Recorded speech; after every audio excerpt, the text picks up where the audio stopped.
Welcome to Mamahood After Trauma, where we stop pretending and heal out loud. I'm Emily Cleghorn, trauma survivor, cycle breaker, and mama rebuilding from the inside out. If you're ready to break cycles, trust yourself again, and rise without shame, you're in the right place. Let's go. Before we dive in, I want to introduce you to something brand new.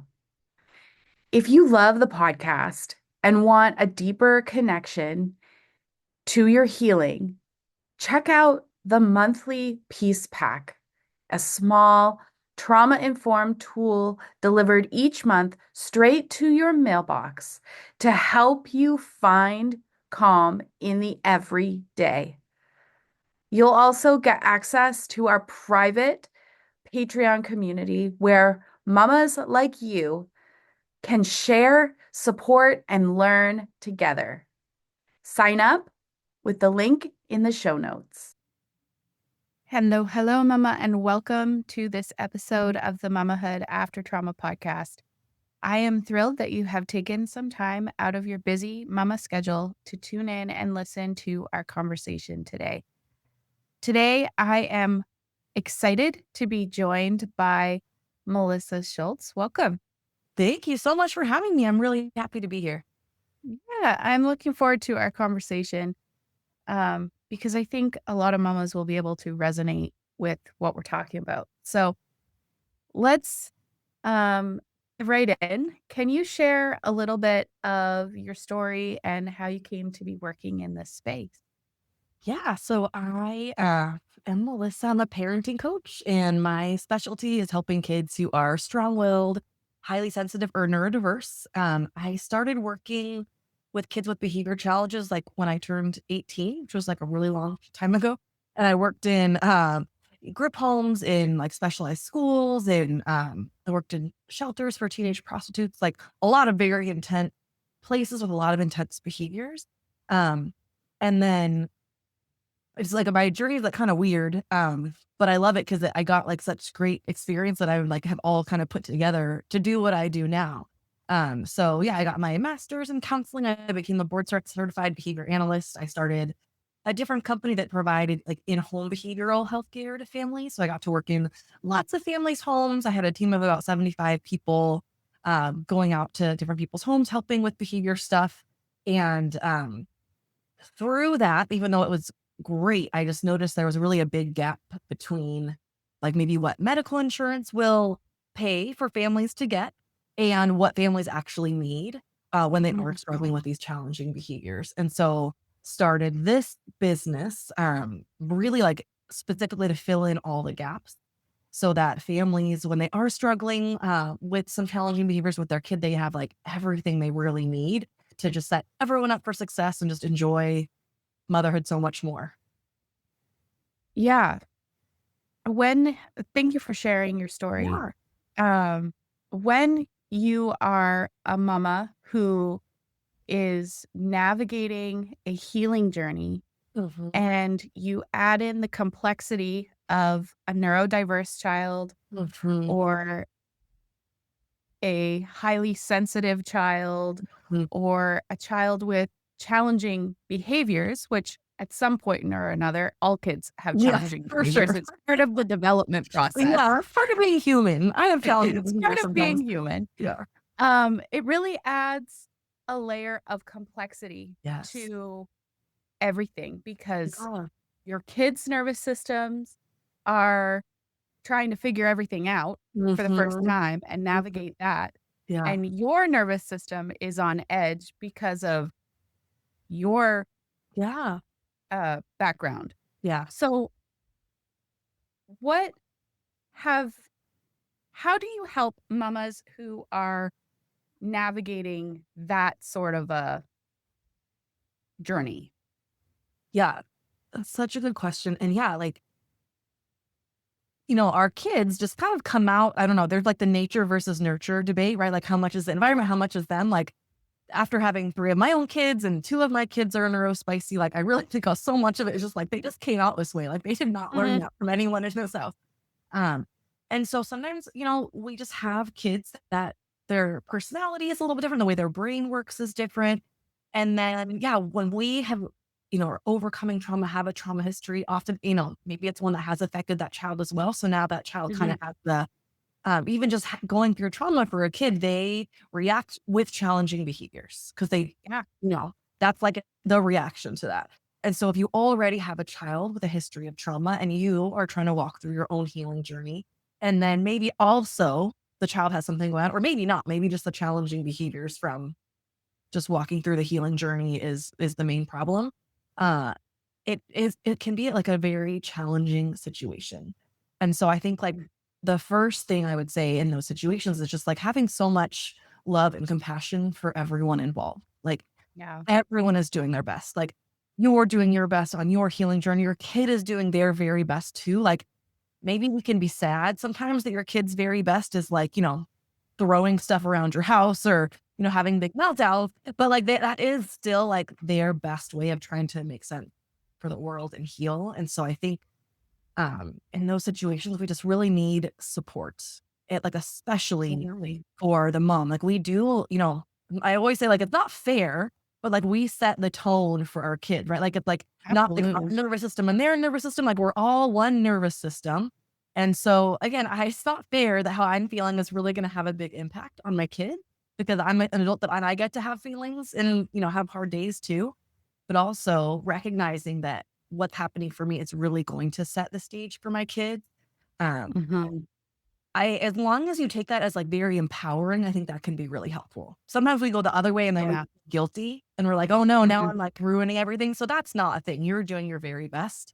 But I think then we can like, okay, if I can help myself feel better, then that's going to make my kid life better, everyone's life better. So I say that like only if we're going to take it as like an empowering way of like something that we can get support, we can get help, we can make it better.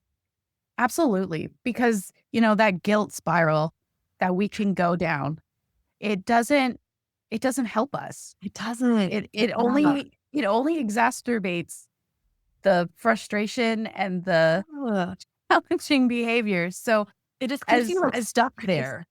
Like I think yeah. for the guilt is like it just like takes you into like this like quicksand, and then you're just like sitting in a pile of quicksand, and it's like taking you down.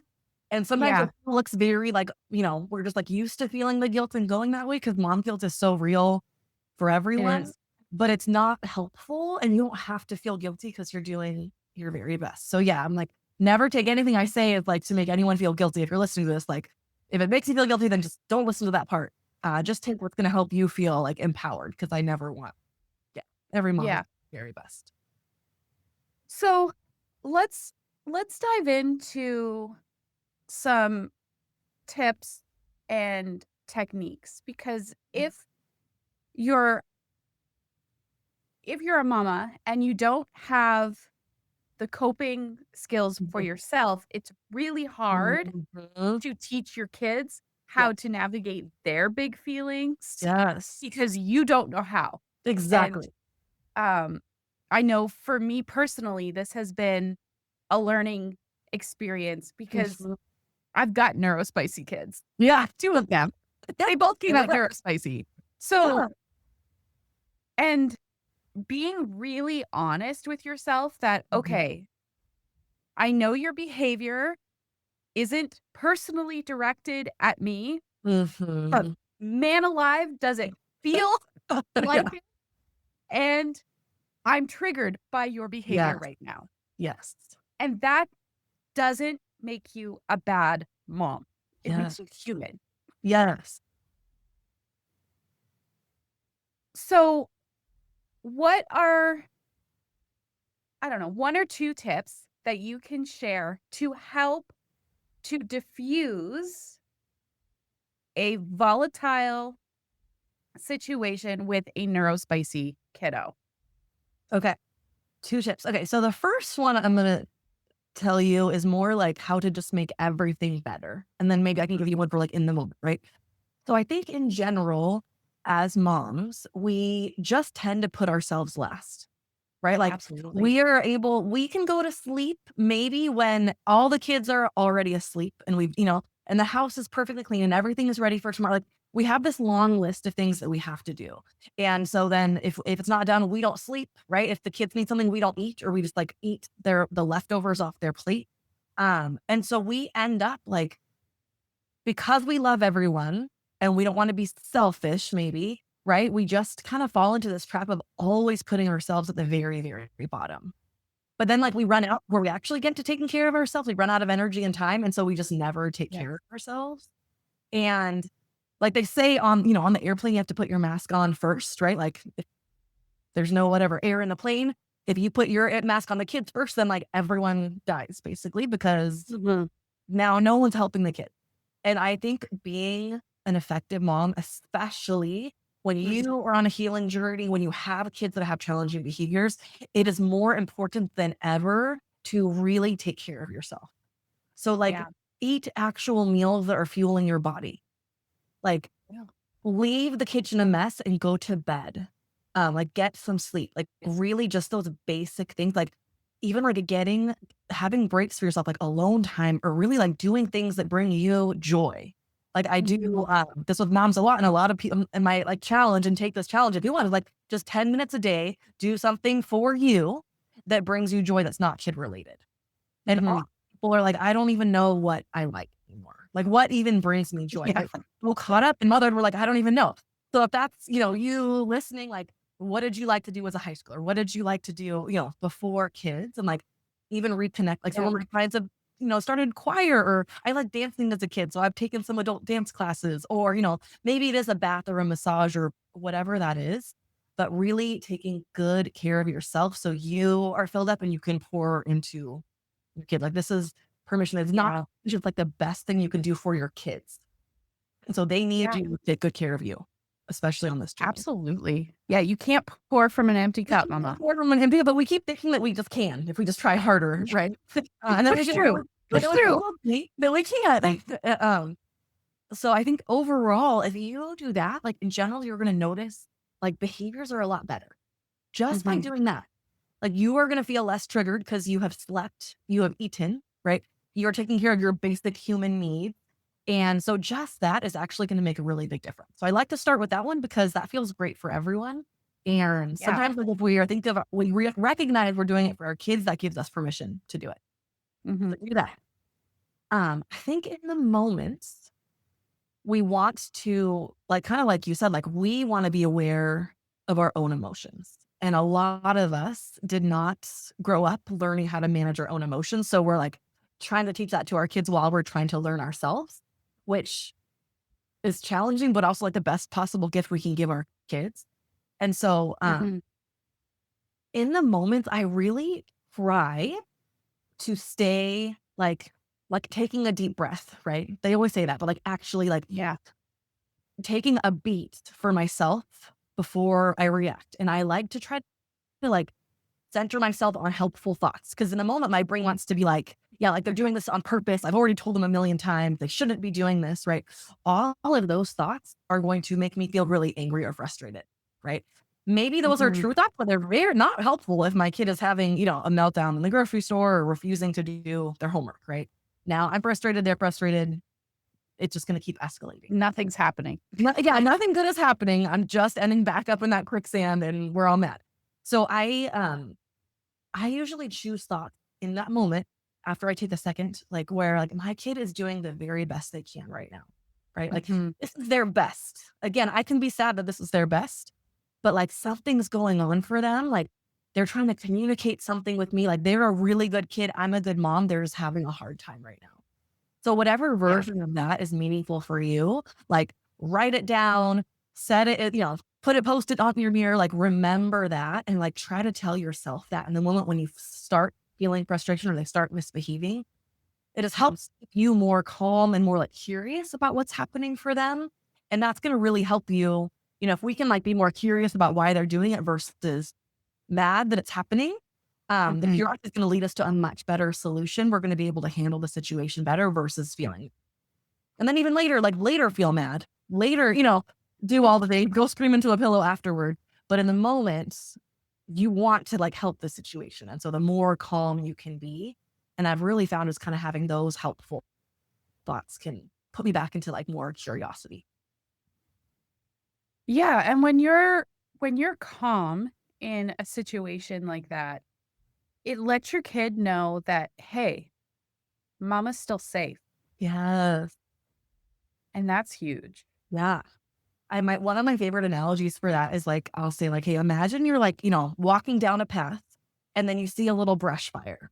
And you're like, "Oh, okay, that's not supposed to be there, right?" But like there's a firefighter right there and he's chill.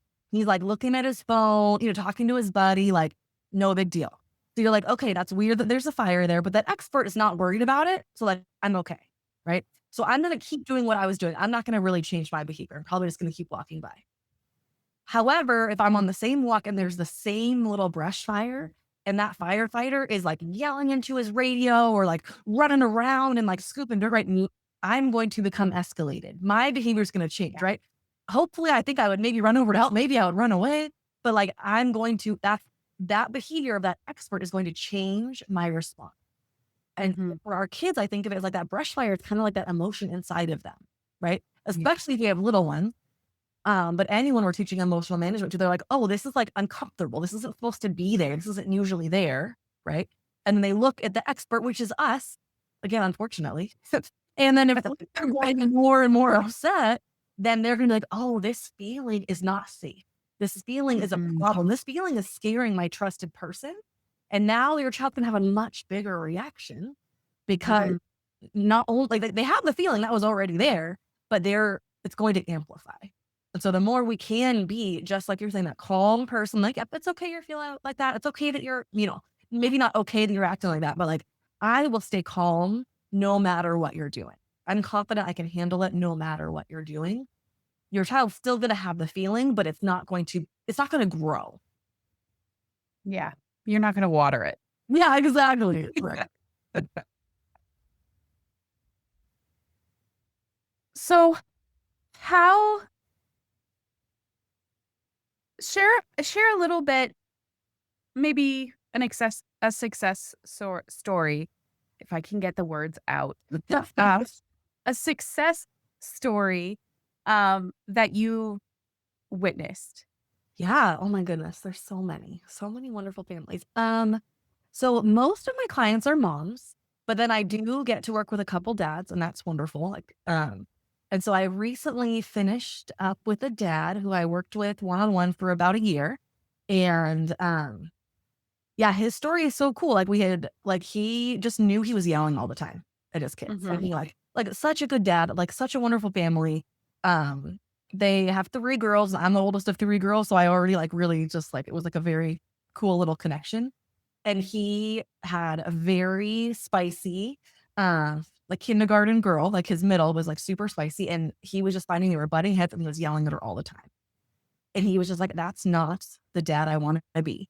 So we started working together. And even after the first month, he was just like, "My whole life is better." Like he's a lawyer.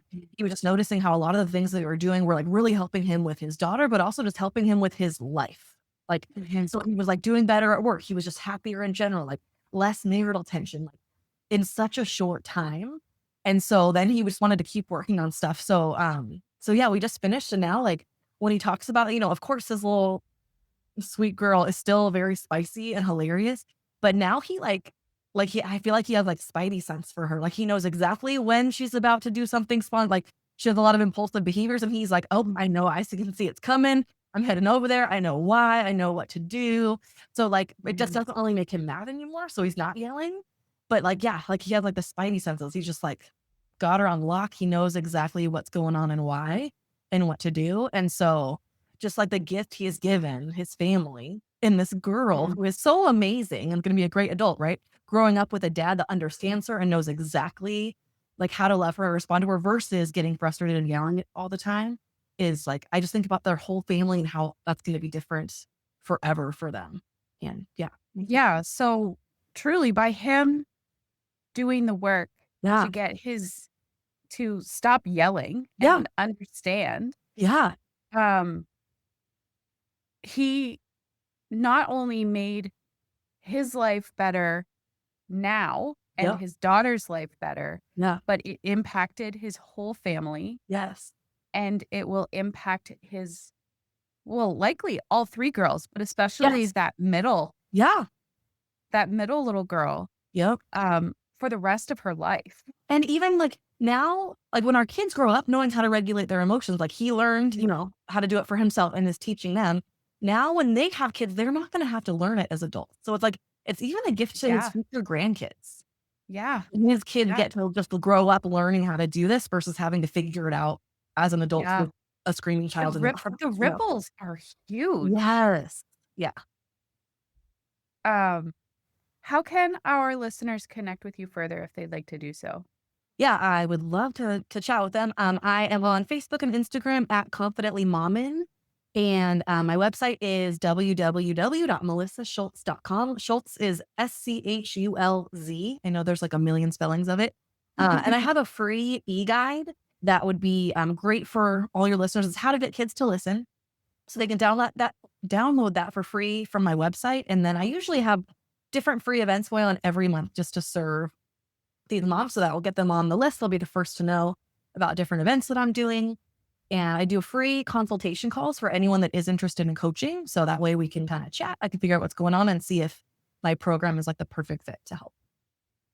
Fantastic. And I will make sure that the links to your socials and your website are in the show notes. So if you are listening and you're wanting to connect with Melissa, you can just scroll down in the show notes and you will find the clickable links there. Thank you so much, Melissa, for chatting with me today. It was a pleasure having you on the show. Yeah, thank you so much for having me. I really appreciate it. Thanks for listening to Mamahood After Trauma. Take one insight from today, breathe, reflect, and keep healing out loud. Subscribe to the podcast for more stories, tools, and support. And remember, Mama, you're breaking cycles and rising with honesty. Until next time, mend the past so you can mama in peace.